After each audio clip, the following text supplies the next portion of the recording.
Daros la bienvenida a nuestro seminario de Derechos Humanos, que tiene se llama Los Derechos Humanos en la Cultura Filosófica o Jurídica de Nuestro Tiempo, y este año tiene por índice temático los derechos y deberes de cuidado, que es un tema que se está desarrollando junto con el proyecto Pontus sobre el principio de precaución.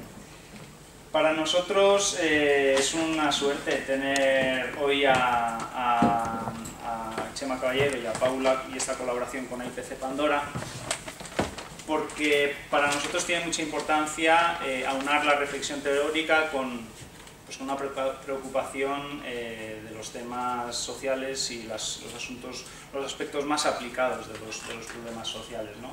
Es una intención que tenemos, a pesar de trabajar en este centro apartado de todo, y entonces para nosotros es una suerte tener a gente que tiene experiencia en el terreno y poder hablar desde otro enfoque. Esta iniciativa ha sido el resultado maravilloso de una colaboración entre este seminario, este grupo de investigación y la organización IPC Pandora. Tenemos aquí a Ana Echeverri como representante de la asociación.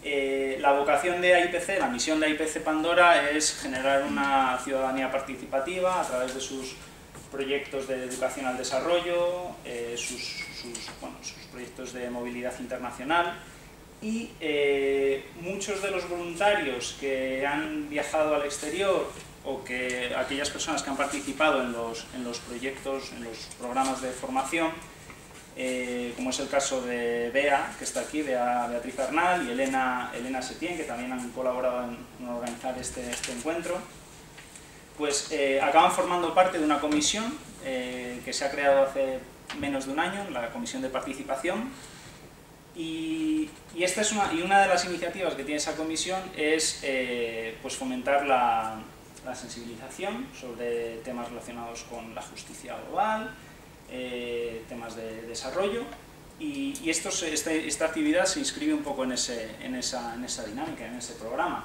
también. Así que bueno, yo voy a dar la entrada y voy a presentar a Paula. La sesión, primero hablará Paula Tena, que hará una introducción sobre el problema de los niños y niñas soldado en el mundo, la cuestión de género y los vacíos legales, una breve introducción de unos 10 minutos. Luego ella presentará a Chema Caballero, que nos compartirá su experiencia y abordará los problemas de la manipulación de los menores soldados, los programas de desarme y de reinserción de menores. Ya está resuelto el tema del... Gracias. En medio de la intervención de Chema se proyectará el cortometraje Aquel no era yo, que dura unos 20 minutos, y terminará él concluyendo. Esperamos que tengamos para debatir, espero que unos 20 minutos, media hora, como mínimo. Eso sería lo deseable. A las 2:15 tendríamos que irnos ya de aquí. Y bueno, voy a presentar a Paula. Paula Tena es periodista, es máster en cooperación internacional y gestión de ONGs, ha trabajado en varios medios de comunicación nacionales, así como en UNICEF España, y actualmente es la responsable de comunicación de IPC Pandora. Nosotros la conocemos porque es capaz de dar visibilidad a todos los proyectos que tenemos, aparte que mete unas cuantas horas en eso. Tras recibir el primer premio a la investigación San Isidoro de Sevilla, comenzó su doctorado, que versa precisamente sobre el tema de los niños soldado. Está en su tercer año de doctorado, particularmente enfocado en los contextos de Uganda y Sierra Leona. Está investigando cómo, tras el desarme y la pacificación del conflicto, se pueden llevar a cabo políticas educativas que propicien la reinserción de los menores en sus sociedades. Así que, Paula, tienes la palabra. Gracias. Muchas gracias a los dos. Gracias. Mira, a ver cómo está. ¿Así se me oye bien? ¿Se me oye bien? Bueno, pues yo, como bien decía David, os voy a dar unos datos generales, ¿no? Porque Chema Caballero es experto en toda esta parte, ¿no? De desarme y reinserción y políticas aplicadas a esa reinserción de esos niños soldados, ¿no? Que han participado en la guerra, concretamente en Sierra Leona. Entonces yo os voy a dar primero unas cifras globales para que nos hagamos una idea de cuál es este contexto en el que estamos trabajando. Según el Fondo de Naciones Unidas para la Infancia, UNICEF, se calcula que hay entre 250.000 y 300.000 niños soldados en el mundo. El último año, en el último informe de 2012, lo analiza únicamente en 17 países, ¿no? Entre ellos podemos encontrar República Democrática del Congo, en Yemen, en Mali, Sudán, bueno, hay diferentes países, ¿no? ¿Cuál es el contexto principal para que estos niños soldados sean atraídos hacia el ejército? Pues la instabilidad política sobre todo y los conflictos armados, ¿no? Esto es el caldo de cultivo ideal, digamos, para que estos niños soldados sean reclutados como tal. Entendemos por niño soldado todo aquel menor de 18 años que pertenece a un ejército, ya sea de forma regular o irregular, y que es utilizado o bien para combatir o que simplemente pertenece a las filas del ejército, pues por ejemplo para cocinar, para hacer otro tipo de labores dentro del ejército, y se considera también niña soldado aquellas niñas que están dentro del ejército y que aunque no combatan son utilizadas con fines sexuales y reproductivos o como pues obligadas a casarse con algún mando del ejército.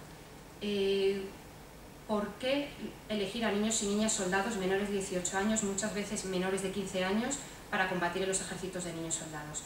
Pues aunque Chema luego nos hará más hincapié, lo básico es el gran alto nivel que tienen de lealtad al ejército y sobre todo la poca reflexión que tienen a la hora de combatir y a la hora de, bueno, de presentarse en un combate, en un cuerpo a cuerpo contra el enemigo. Hay quizá un problema más allá, ¿no? Que es la propia cultura africana. Como bien sabemos, sin la familia no eres nadie, ¿no? Entonces a estos niños muchas veces, muchos de ellos son raptados y muchos de ellos son reclutados y muchos se les obliga a asesinar a sus padres, por ejemplo, o en presencia de él se asesina a sus padres, de tal forma que lo que se hace es romper los lazos paternofiliales, de tal forma que únicamente al niño o a la niña soldado lo que le queda es el ejército, ¿no?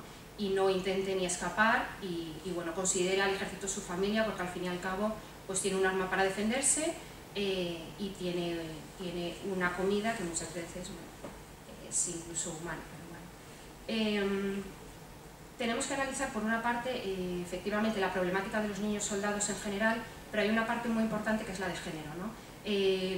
En políticas de desarme y reinserción se ha detectado que igual que los niños sí que son capaces, niños hablo género varón, sí que son capaces de reinsertarse a la sociedad, de crear familias, de crear estructura, muchas de las mujeres, precisamente por los abusos sexuales que han sufrido, las vejaciones, abortos forzados, no son capaces de reinsertarse en la sociedad, de crear nuevas familias y de mantener relaciones, ¿no? con otro hombre.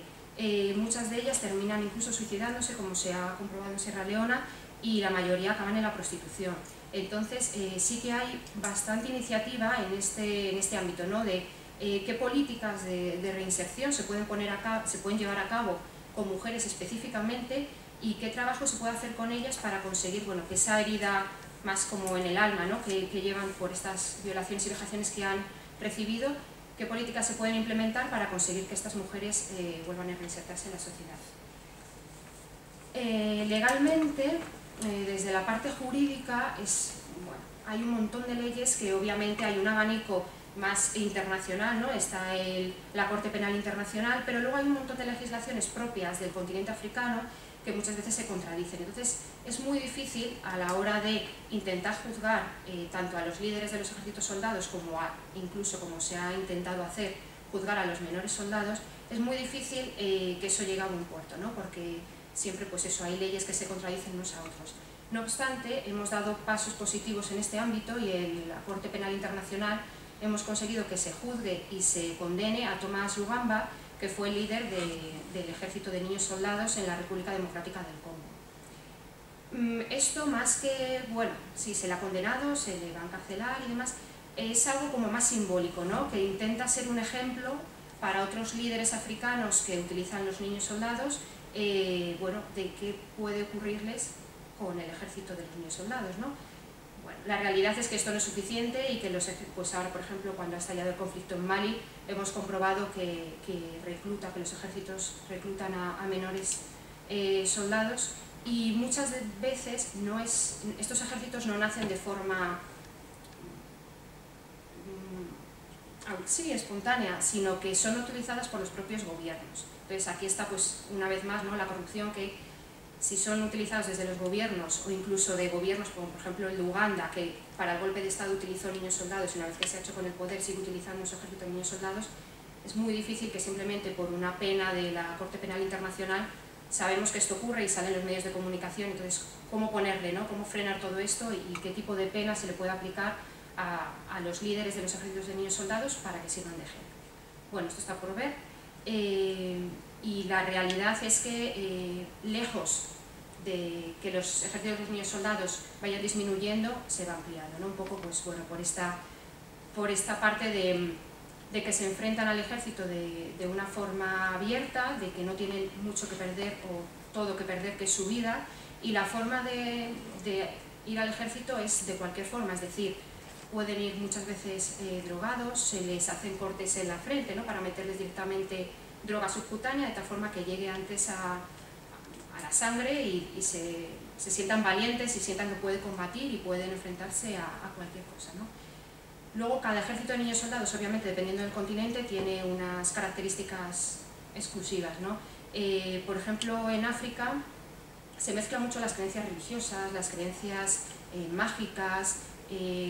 Por ejemplo, para que os hagáis una idea, a la hora de perdonar y de reinsertar a un niño, incluso se le puede pactar entre que la familia a la que el niño ha asesinado a una persona y la otra se tomen una cerveza, ¿no? Y eso es un momento de que ellos concuerdan, que eso es la paz, que integran al menor soldado y el menor puede seguir viviendo en la comunidad. Pero muchas veces la realidad es que esto no, que es bastante complicado que un menor pueda volver a la sociedad como una persona más. Pero bueno, quien conoce realmente toda esta realidad de los niños soldados, sobre todo del RUF, que es el Frente Revolucionario Unido en Sierra Leona, es Chema Caballero, que él estuvo durante más de 20 años en Sierra Leona, es ex misionero javeriano, allí estuvo con los misioneros javerianos y UNICEF, es licenciado en Derechos y Estudios Eclesiásticos y máster en Ciencias Sociales. Llegó, como os decía, a Sierra Leona en el 92 y bueno, allí realizó trabajos de la promoción de la justicia, la paz y los derechos humanos y puso en marcha uno de los centros quizá como clave y insignia de todos los niños soldados, que es el San Michel, a pocos kilómetros de la capital de Sierra Leona, a pocos kilómetros de la capital de Freetown. Permaneció abierto hasta el 2002 y bueno, realmente en cualquier libro, informe o cualquier referencia de niños soldados, ahí está Chema Caballero y está este centro porque, pues como os digo, es insignia de todo el programa de reinserción, de desarme, de educación, de promoción de esos niños, ¿no? Y de buenas políticas que se han implementado y que se han visto frutos tangibles de cómo un niño o una niña soldado se puede reinsertar en la sociedad. Y como os decía David, pues de la mano de Chema vamos a analizar algunos de los temas como es la manipulación de los menores soldados, las causas de su reclutamiento, en medio veremos el documental de Akenorayó y sobre todo ver qué políticas de reinserción y desarme se pueden llevar a cabo y que son buenas políticas y que en caso de pacificación de otros países y sobre todo en África, como os digo, por el propio contexto, en caso de que se llegasen a buen término algunos conflictos armados, podrían implementarse esas políticas que se han llevado en Sierra Leona a cualquier otro de los países. Y sin más, pues te doy la palabra a Chema Caballero. Muchas gracias. No hay Perdón. Hola, buenos días y gracias a todos y a todas y sobre todo por esta oportunidad de estar aquí para poder compartir. Pues yo compartí mi experiencia, creo que sé que digan soy experto, pues no, hay cosas que no se puede ser experto y claro, tengo que ser experto en cosas como menores soldados, ¿no? Pero yo voy a compartir lo que es la experiencia, sobre todo basado en lo que en mi trabajo en Sierra Leona y bueno, después de esto pues he visitado pues, otros proyectos pues, en Liberia o en Uganda o en otros sitios, pero bueno, principalmente Sierra Leona, ¿no? Y lo interesante que quiero que sepáis que el proyecto este nuestro de Sierra Leona, St. Michael, como se llamaba el centro, porque ahora os contaré por qué se llama St. Michael también si queréis, en plan anécdota, fue uno de los primeros programas que se ha hecho a nivel de historia de rehabilitación y reinserción de niños y niñas soldados. Es decir, empezamos prácticamente de cero sin tener una experiencia previa. Es verdad que en años anteriores se había intentado hacer algo en Centroamérica, con las guerras centroamericanas, El Salvador, Nicaragua, pero se había optado más por centros donde se recluía a los chicos, a los niños y niñas que estaban luchando en los distintos grupos, pero sin que hubiese realmente un programa de rehabilitación y reintegración social. Y una vez terminada la guerra, estos chicos y chicas salieron y de ahí está un poco el origen de las maras, ¿no? El origen de las famosas maras, estas bandas latinoamericanas, se llega un poco a esta mala reinserción, reintegración que se hizo de menores soldados. ¿Por qué Sierra Leona? Porque se han utilizado menores en muchísimas guerras, no solamente en Sierra Leona. Pasa que Sierra Leona, una guerra que empezó en el año 2001, parece que se cogió la cumbre y empezó a hablarse mucho del tema de menores soldados.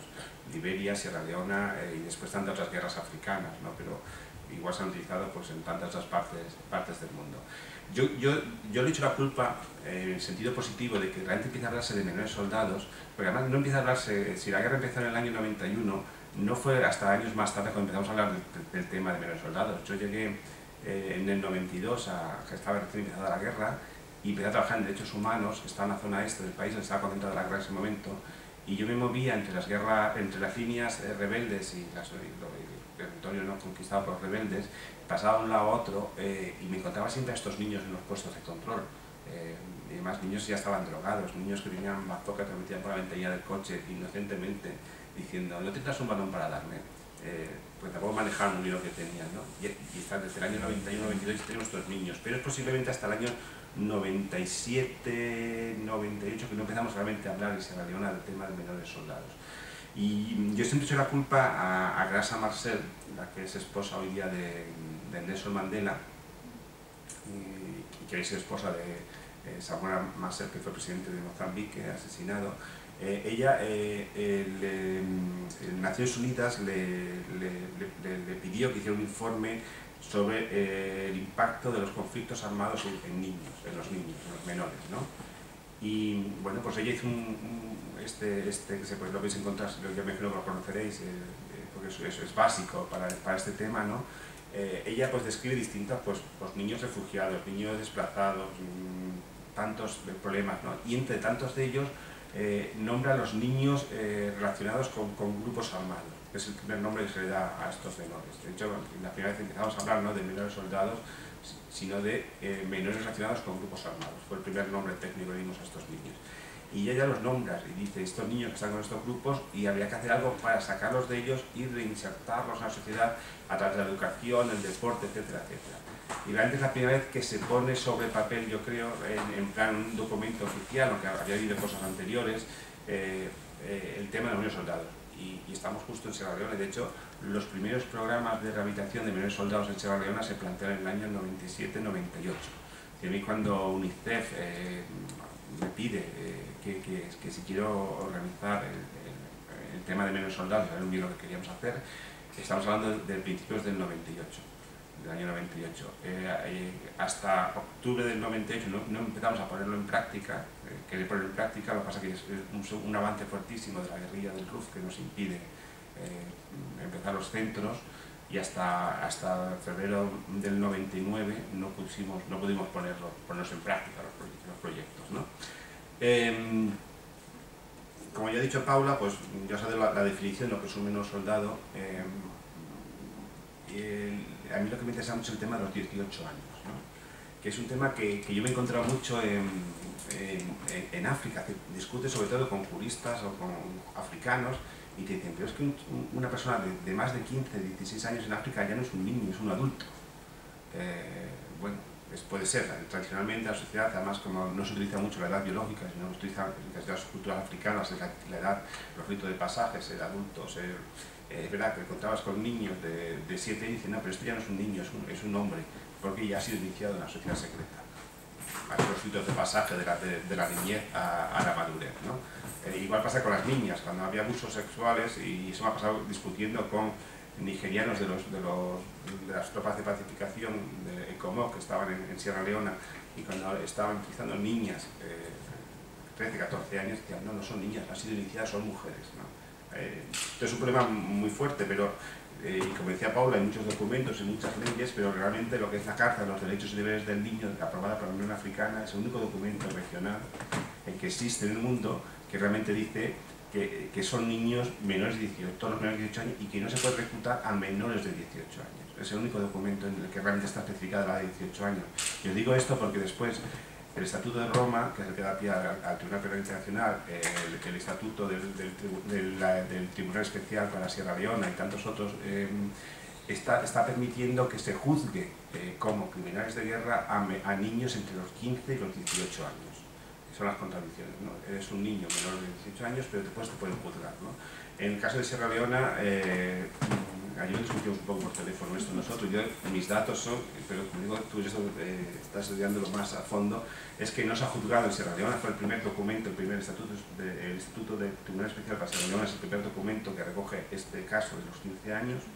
Yo tuve discusiones fortísimas en Nueva York y en Sierra Leona con los juristas de Naciones Unidas por esto que estoy diciendo. Ellos lo justifican como una forma de dar ejemplo más que de castigar, que se pueda juzgar a estos niños. El primer fiscal del Tribunal Especial para Sierra Leona, David Craig, se negó, fue una acción personal, a no juzgar a ningún menor de 18 años, y eso yo creo que se ha mantenido hasta el final. Ha habido el caso, yo creo que discutimos ayer, que se ha juzgado a algunos responsables, porque ahora estos tribunales especiales pues, han juzgado a 11, 15 personas, a los máximos dirigentes. Y después pasa siempre lo que dice la gente. Si está muy bien, cuando yo colaboraba mucho con ese tribunal y estuve en La Haya cuando el juicio de Charles Taylor, y mi testimonio lo transmitieron en directo, traducido al crío en Sierra Leona, y cuando volví la gente me decía, gracias por la vida hasta tan lejos para hablar lo que ha pasado aquí. Pero decía, mira, pero de verdad, es que ese señor Charles Taylor, yo no lo conozco de nada. A mí el que me ha puteado es allí, ese señor, que era el comandante de aquí y sigue viviendo en el pueblo, y lo sigo viendo todos los días. Ya se no lo van a juzgar, ¿no? Entonces hubo el caso de que algunos de los dirigentes se juzgaron, habían empezado realmente como menores de 18 años cuando se unieron o cuando fueron secuestrados, ¿no? Y después han ido creciendo dentro de la guerrilla y han llegado a líderes. Y eso es una cosa que algunos de los abogados quisieron utilizar como atenuante en estos casos. Yo lo desconozco, pero realmente no se ha juzgado. El Tribunal, el Estatuto de Roma contempla la misma posibilidad, que se juzgue a los entre 15 y 18 años. Aunque como van tan lentos, el Tribunal Penal Internacional, La Haya, va tan lento, creo que nunca se juzgará a ninguno, ¿no? Bueno, el término también, me gusta también, aunque ya lo ha dicho Paula, es que hablemos de las niñas. Yo voy a hablar de niños, me gusta utilizar el término menores, porque es inclusivo. Porque es una cosa, y yo fui el primero que metí la pata, después lo contaré, con el tema de las niñas. Una cosa que después cuando estaba en otros países explicando este proyecto, siempre digo, no olvidemos las niñas primero si queréis, por todo lo que veremos después, ¿no? Y es verdad que si tú puedes hablar en internet, incluso el cartel que hemos puesto para estas jornadas, son 2 varones con armas. Porque esa es la imagen que tenemos del menor soldado.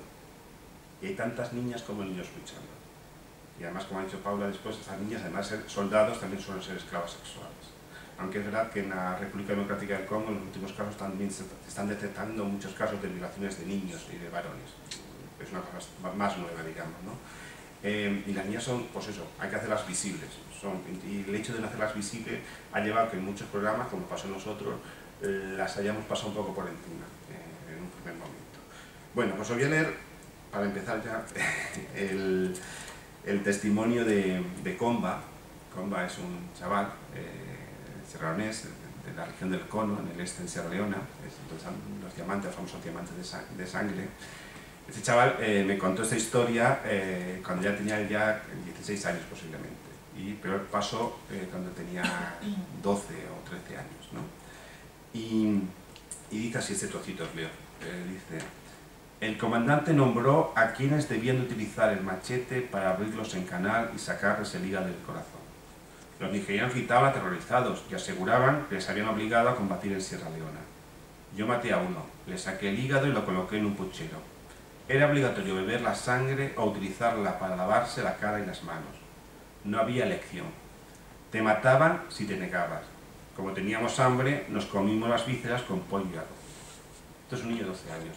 Entonces, mi pregunta siempre era, cuando este chaval, siempre me acuerdo ese testimonio, porque fue el primer chaval que me confesó los sacrificios humanos que os hacían, ¿no? Es decir, me han dicho, ya veremos, como decía Paula, está muy ligada a la religión tradicional, la manipulación de estos niños. Y por eso quizás después cuando ya hoy 800, 400 niños contando historias muy parecidas ya como que no te impactan tanto, ¿no? Pero la primera me quedó muy grabada. Y entonces mi pregunta era, ¿qué tiene que pasar en la mente de un niño de 11, 12 años o incluso de 6, 7 años para que en vez de estar en el colegio jugando en su aldea se convierta en un auténtico criminal de guerra? Porque esto cometido por un adulto es un crimen de guerra, ¿no? Y entonces fue cuando empezamos un poco a ver cómo era el proceso basado en las historias que nos contaban los chavales, un poco poner así, hacer un proceso lineal de manipulación de estos chicos y chicas. Y entonces en el caso de Sierra Leona, que después, salvando bueno, las distancias y con pequeños matices culturales, se repite prácticamente en todo África este proceso, ¿no? Entonces en el caso de Sierra Leona, la guerra la tenéis un poco clara, la guerra, os hago un resumen muy rápido. Seguro que no habéis visto la película Diamantes de Sangre y por eso no lo sabéis. Hay un grupo llamado RUF, liderado por un señor que se llama Fode Sanko, que había sido entrenado en Libia por un señor llamado Gaddafi, y en ese mismo campo de entrenamiento que está junto a otro señor llamado Charles Taylor y otra serie de líderes africanos, que fueron apoyando distintas guerras, el golpe de Estado de Burkina Faso, Liberia, y desde Liberia entran en Sierra Leona. Un grupo de sierraleoneses apoyado por tropas de Liberia y financiados por Libia en un primer momento, con el único objetivo de llegar a las minas de diamantes y controlar las minas de diamantes.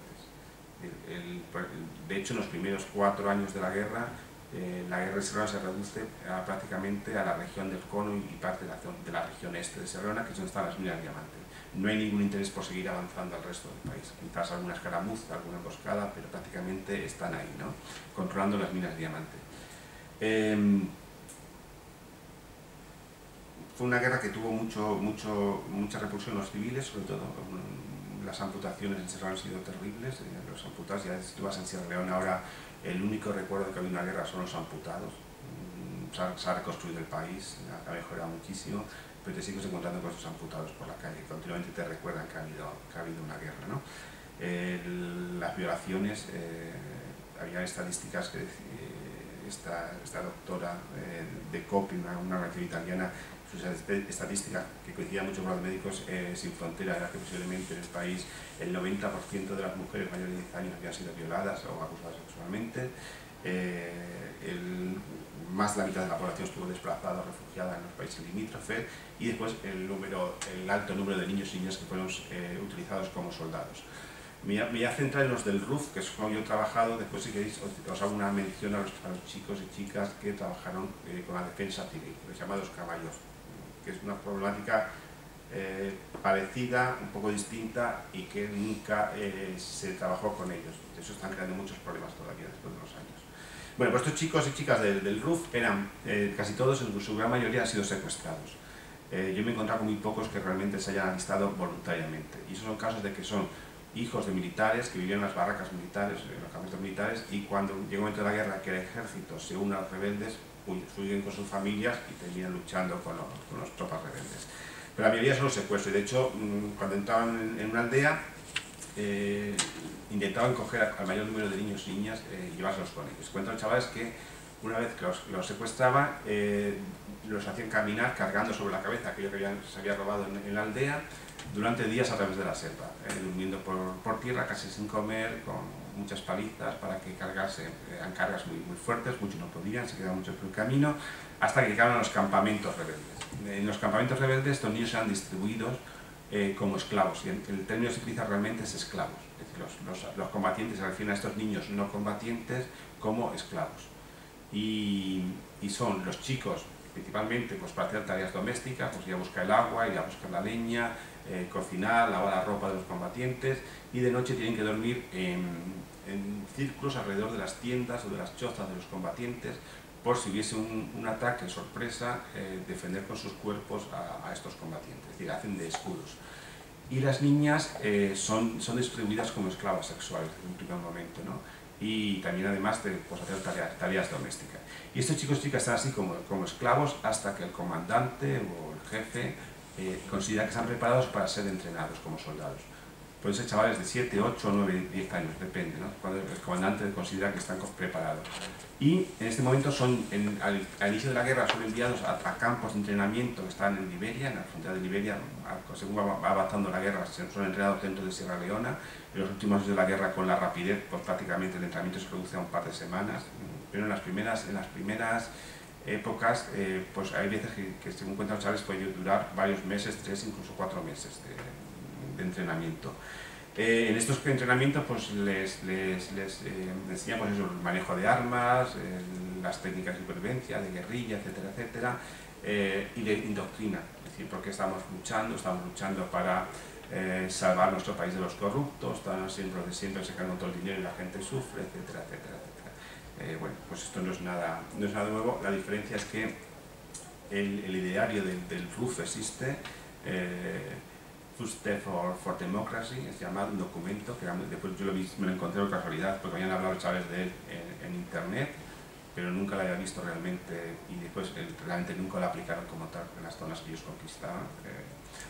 Pero bueno, está esa manipulación ideológica también a los chavales, ¿no? Una vez que han terminado el entrenamiento, pasan una serie de ritos mágicos. Entonces aquí es donde entra la religión tradicional.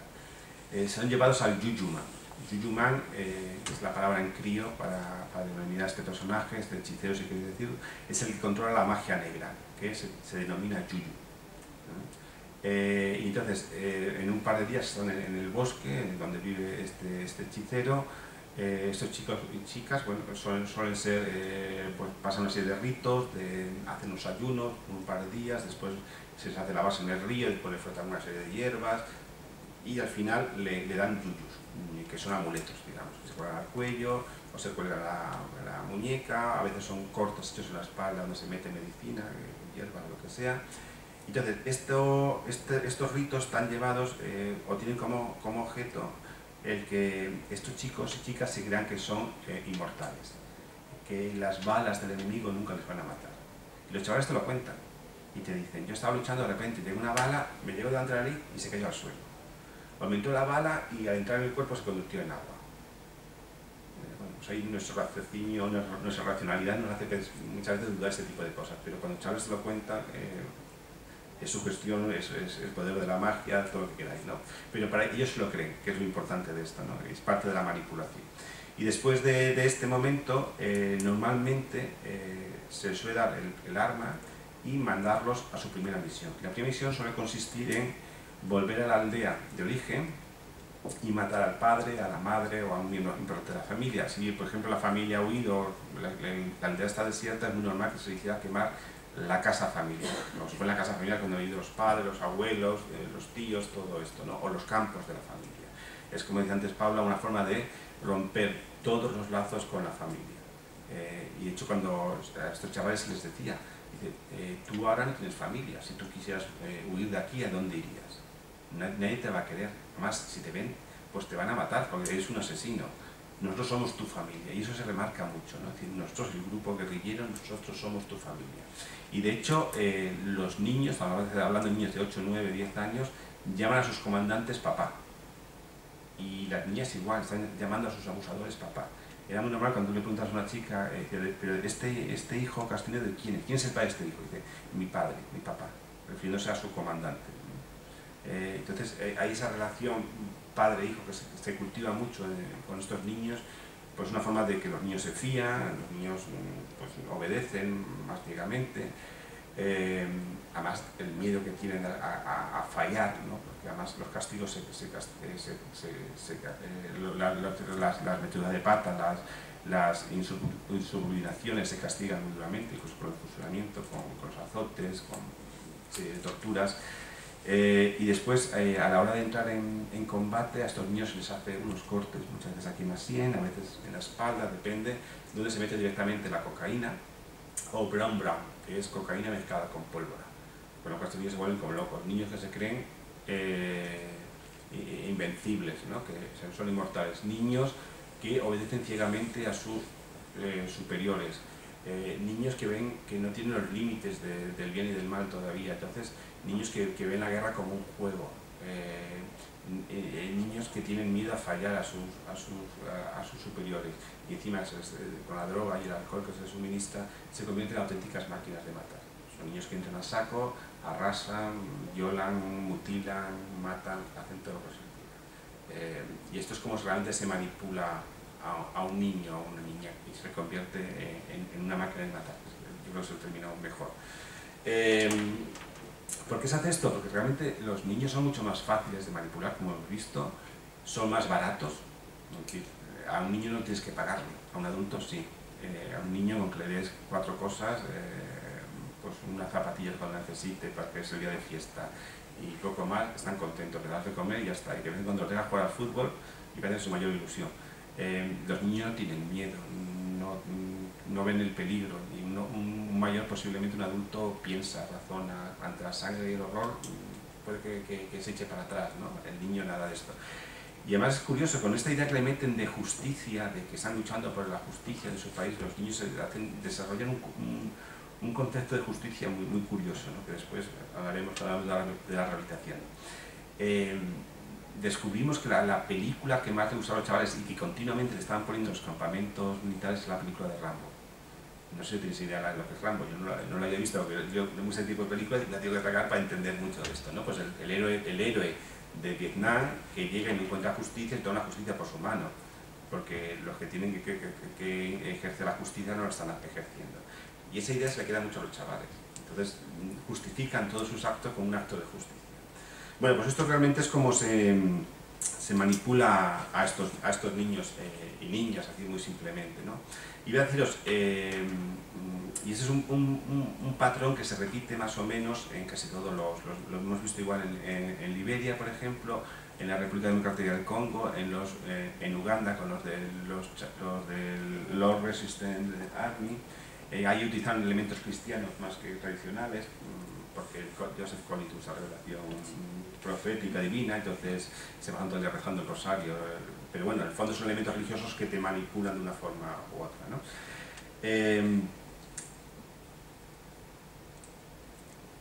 Para que veamos la otra forma, es la de los niños que vienen de la sociedad civil, ¿no? Es decir, que hay un momento en la guerra de Sierra Leona que el ejército da un golpe de estado, Johnny Paul Koroma, en el año 98, invita al RUF a hacer un gobierno de unidad, y son los nigerianos de la Fuerza de Pacificación de Como los que luchan, los echan de la ciudad y los echan a la selva. Entonces se encuentran que los rebeldes y el ejército que ya están luchando desde el 91 hasta el 98, ahora están juntos en la selva luchando contra las fuerzas de pacificación. Entonces el país se queda sin ejército, el ejército se ha convertido en rebelde. Entonces, en muchos grupos, en muchas aldeas, sobre todo del sur del país, se organizan lo que son las sociedades de cazadores tradicionales para defender sus aldeas. Son los camayos, los pasajes, que en una vida normal de un niño de una aldea, pues nace la iniciación de adulto, y después de la iniciación de adulto hace la iniciación dentro del grupo de los cazadores, familias de cazadores, o en los herreros, o en el de los alfareros, o en el de los agricultores. Pero en ese momento se hace que todos los niños hagan la iniciación en el grupo de cazadores, para defender a la aldea. Entonces es una parte de que es decir, si no lo haces es un cobarde, es una presión social, no estás forzado, no estás secuestrado, no estás manipulado de esa forma, pero al mismo tiempo a ti se te obliga socialmente a unirse a este grupo y a defender a tu aldea. Esto en un momento al final de la guerra se vio que estos no eran niños que habían pasado, los niños soldados del RUF, que no hacía falta trabajar con ellos, que valía con que volviesen a sus aldeas y eran recibidos como héroes porque habían defendido a las aldeas. ¿Y qué ha pasado? Que esos chicos y chicas nos han hecho un trabajo con ellos de rehabilitación, y son grupos que han terminado, muchos de ellos, pues, en bandas armadas, saqueando, robando en las ciudades, o en aldeas que es gente que ni estudia ni trabaja, pero que está todo el día creando problemas, borracheras, drogas, etcétera, etcétera, etcétera, ¿no? Para que vean el otro factor. Yo, antes de que pasara a ver el vídeo, que nos va a decir mucho lo que os he contado, esto es un corto de ficción que está basado en historias reales, lo que pasa es que como son 20 minutos han tenido que comprimirlo y jugar con él. Yo creo que Esteban Crespo, que es el director y el guionista, ha hecho un trabajo muy bueno. De hecho nos pasaron antes los guiones para que lo leyésemos y lo aprobásemos como tal, y yo creo que cuando lo aprobamos, me dije que me parecía muy bien, creo que porque muestra muy bien, a pesar de ser muy duro y crudo, toda esa realidad. Y al final lo que más me gusta, yo lo dejo, pues si lo destripo ahora no lo veis. Pero yo antes quiero que nos demos cuenta, aunque otros sois gente que pensáis mucho más, pero siempre me gusta sacar este tema, que nos demos cuenta que nos preguntemos por qué existen menores soldados. Simplificando mucho, vamos a explicar mucho por el tiempo, pero no olvidemos que en el caso de África sobre todo, tenemos el tema de que todas las guerras que hay, todos los conflictos que existen en África, tienen detrás una materia prima. Entonces, todas las guerras son por el control de las materias primas de África. No hay una sola guerra en África que tenga o una materia prima o un interés geopolítico que le interese a un país occidental. Y quien interesa controlar esas materias primas, y estamos implicando mucho, es Occidente. Y cuando digo occidental, pues ahí también podemos meter a China, porque se comporta como el resto de los países, ¿no? Entonces, cualquier guerra, con los diamantes de sangre de Sierra Leona, puede ser el coltan de la República Democrática del Congo, puede ser el petróleo de Sudán, puede ser el uranio del norte de Mali, etcétera, etcétera. Estamos simplificando mucho. Hay otros elementos que con los que se juegan, pero no olvidemos esto, ¿no?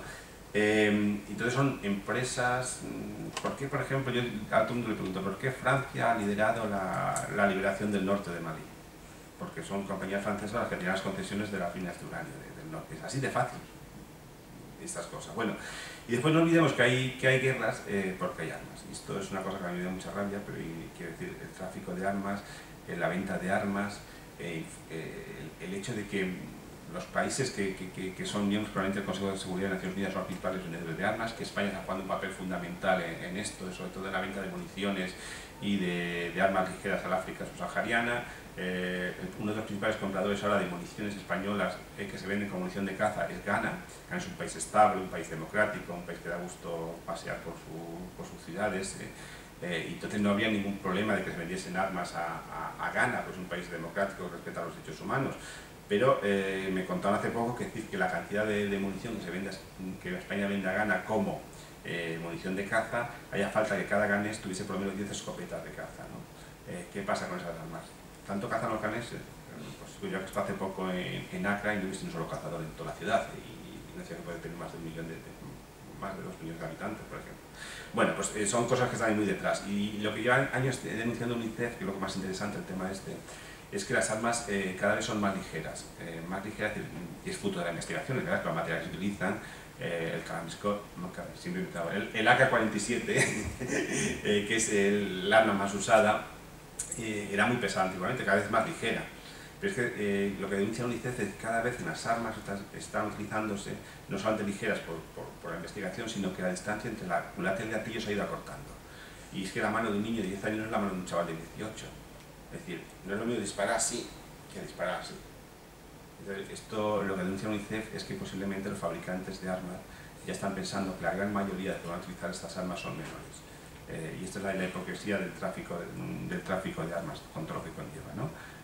Bueno, yo creo que esas dos cosas tenemos en mente. Entonces a lo mejor podemos pensar por qué, a pesar de todos los convenios internacionales que existen, tengo ahí una lista que son 4 o 5 páginas de convenios contra el uso de, tú lo conocerás mucho mejor, los tienes más estudiado, que las reuniones que hacemos continuamente, que yo ya no asisto, yo de París me negué a asistir, que fue la última gran reunión que hubo sobre el tema de menores soldados. Cada 5 o 6 años hace una reunión a nivel mundial sobre menores soldados, donde se promete que se va a acabar con los menores soldados, se saca una nueva definición de menor soldado un poco más ampliada, pero al final se queda todo lo mismo. ¿Por qué? Porque no hay voluntad política, porque necesitamos estas guerras, necesitamos estos menores para conseguir las materias primas.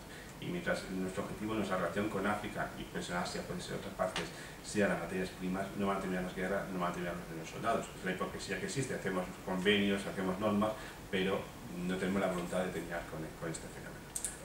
Dicho esto, vemos el yo simplemente me voy fuera, estoy harto de verlo, y siempre termino llorando porque aunque haya visto no sé cuántas veces, me sigue revolviendo muchas cosas, y dentro de 20 minutos vuelvo.